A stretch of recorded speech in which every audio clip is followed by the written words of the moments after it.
Aslam guys, आज की video होने वाली थोड़ी डिफरेंट। आज की वीडियो मैंने इसलिए बनाई है क्योंकि ये मसला मुझे भी आया था और मैं चाहता हूँ ये मसला आपको ना आए और आप इस मसले से जल्दी हल इसका निकाल लें। तो सबसे पहले मैं आपको बता दूं कि इस वीडियो में हम बेसिकली आपकी विंडोज़ 11 की परफॉर्मेंस के बारे में बात करेंगे। जो लैपटॉप थोड़े वीक हैं और समझो अनसपोर्टेड हार्डवेयर्स हैं जिन्होंने विंडोज़ 11 इंस्टॉल की है और उनमें बेसिकली विंडोज़ 11 लैग कर रही है, तो उनके लिए वीडियो होने वाली है। तो इस वीडियो में बेसिकली मैं 3 या 4 टिप्स बताऊँगा जिससे आप बेसिकली जो ही आपकी विंडोज़ इंस्टॉल होगी, आपने उसके 3-4 घंटे बाद जब आपकी अपडेट्स सारी की सारी कंप्लीट्स हो जाएं, मैं आपको रिपीट कर दूं, आपने सारी की सारी अपडेट्स को कंप्लीट होने देना है।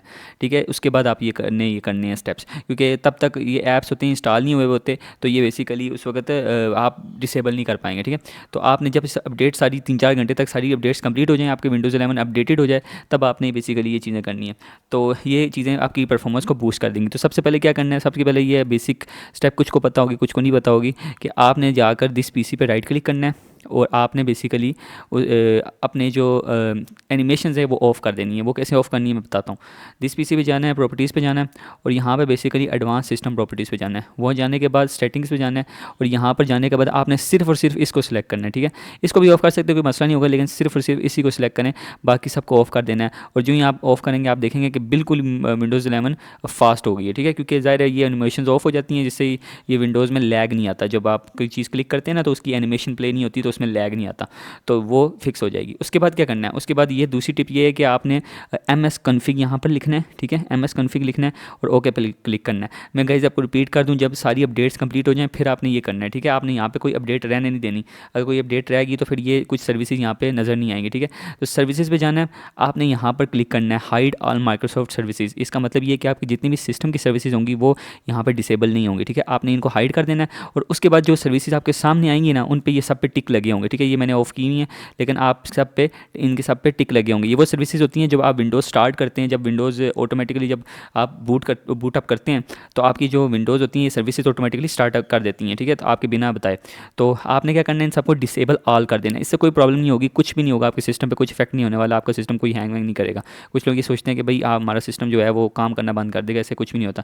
डिसेबल कर देना है और आपने ओके पे क्लिक कर देना है। ठीक है, तो उसके बाद क्या करना है, रिफ्रेश कर देना है। ठीक है, इसके बाद क्या होगा, अभी आप पे ये इफेक्ट नहीं करेगा, ये आप जब रिस्टार्ट करेंगे तब आप पे इफेक्ट करेगा। ठीक है, टास्क मैनेजर पे जाना है। तीसरी टिप ये है कि आपने टास्क मैनेजर पे जाकर स्टार्ट ऐप्स पे जाना है। अच्छा, वो जो मैंने आपको डिसेबल कराई है वो सर्विसेज हैं, ये हैं सॉफ्टवेयर्स। ठीक है, ये सॉफ्टवेयर वो सॉफ्टवेयर होते हैं जो बेसिकली जब इंस्टॉल हो जाते हैं तो आपके विंडोज़ के दोबारा रिस्टार्ट करने पर या बूट अप करने पर आपके बैकग्राउंड में रन करते हैं। तो ये आपने बेसिकली सबको डिसेबल कर देना है एक एक करके। ठीक है, ये मैंने सब डिसेबल करके रखे हुए हैं, ये आपने डिसेबल कर देने। ठीक है, ये बेसिकली आपने काम कर देना है। उसके बाद क्या करना है, लास्ट स्टेप आपने ये करना है कि यहाँ पर जो फजूल के ऐप्स हैं, जैसे कि कोई सिस्टम ऐप्स हो गए, सिस्टम ऐप तो नहीं है बेसिकली, आप इनको रिमूव कर सकते हैं। ये ऐप्स हैं आप रिमूव कर दें। मैं आपको बताता हूँ, यहाँ पे कुछ ऐप्स होंगे ना ऐड रिमूव वाले पार्ट में, कुछ ऐप्स इस तरह के होते हैं जिसमें आपको ज़रूरत नहीं पड़ती, जिनकी जैसे कि मुझे नॉर्मली वॉइस रिकॉर्डर की ज़रूरत नहीं पड़ती, तो मैं इसको अनस्टॉल कर दूँगा। और हाँ, ये आप अनस्टॉल कर सकते हैं, इससे कोई प्रॉब्लम नहीं है। ठीक है, ये आपके सिस्टम ऐप्स नहीं होते, ये आप बेसिकली आप अनस्टॉल कर सकते हैं। ये बेसिकली स्टार्ट मेन्यू ऐप्स होते हैं,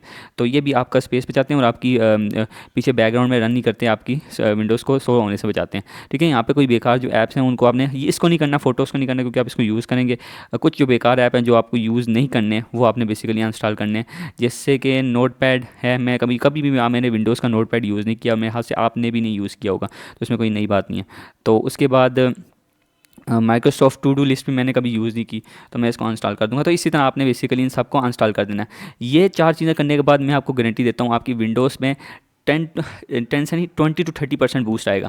ये आपको गारंटी देता हूँ मैं, क्योंकि इससे ये होता है कि बेसिकली आपकी जो विंडोज़ होती है वो स्लो होने से बच जाती है, विंडोज़ 11 जो भी होगी। क्योंकि ज़ाहिर है जो लैपटॉप जिनमें 8 GB रैम होती है और जो मतलब जिसमें मेरा i5 6th जनरेशन है, तो आपका जो लैपटॉप्स पुराने होते हैं वो बेसिकली उसमें विंडोज़ 11 लैग करती है। अगर आपने लिनक्स इंस्टॉल किया वो अलग बात है, लेकिन अगर आपने विंडोज़ इंस्टॉल किया तो वो बेसिकली लैग करेगी विंडोज़ 11, क्योंकि वो ज़रा लेटेस्ट विंडोज़ है, तो वो इशू करती है। जब अपडेट हो जाता है ना आपके सिस्टम, फिर वो थोड़ी हैवी हो जाती है, तो बेसिकली इशू करती है। इसलिए मैं आपको ये 4 टिप्स बताई हैं जिससे आपका विंडोज़ लैग नहीं करेगी। आप ये भी टिप्स कर सकते हैं जो नॉर्मल होता था हमारा परसेंटेज स्टैम्प वाला, लेकिन वो मैं आपको करके नहीं दिखाऊंगा, वो हर बच्चा बच्चा जानता है। ठीक है, तो ये गाइस ये चीज़ें आपने लाजमी करनी है, और ये चीज़ें करने के बाद मैं आपको लिख के देता हूँ, आपने आपकी विंडोज़ बूस्ट कर जाएगी। उसके अलावा मैं एक चीज़ टिप दे दूँ आपको, प्लीज़ गाइस कोशिश किया करें कि जो ऐप्स आप इंस्टॉल करते हैं ना, वो आप दूसरी डिस्क में इंस्टॉल किया करें। जैसे कि मैं आपको कुछ लोग कहेंगे भाई ये कैसे बात कर रहा है, लेकिन मज़े की बात बताऊँ, मैंने इसमें सब में यहाँ पे एंड्रॉइड स्टूडियो इंस्टॉल किया हुआ है, यहाँ पे अपना एसक्यूएल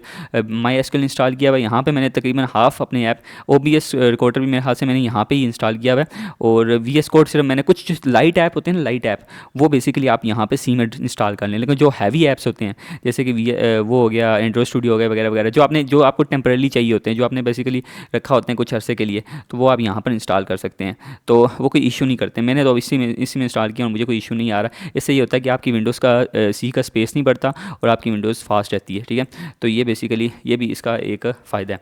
तो गाइज़ ये 5 टिप्स थी जिससे आप अपनी विंडोज़ 11 फास्ट कर सकते हैं, और ये छोटी टिप्स थी। अगर इस तरह की कोई वीडियोज़ आपको आगे चाहिए होंगी तो मुझे बता दें, ताकि मैं इससे आगे कुछ और परफॉर्मेंस की टिप्स के रिलेटेड या विंडोज़ के रिलेटेड वीडियोज़ लाऊँ। Thank you.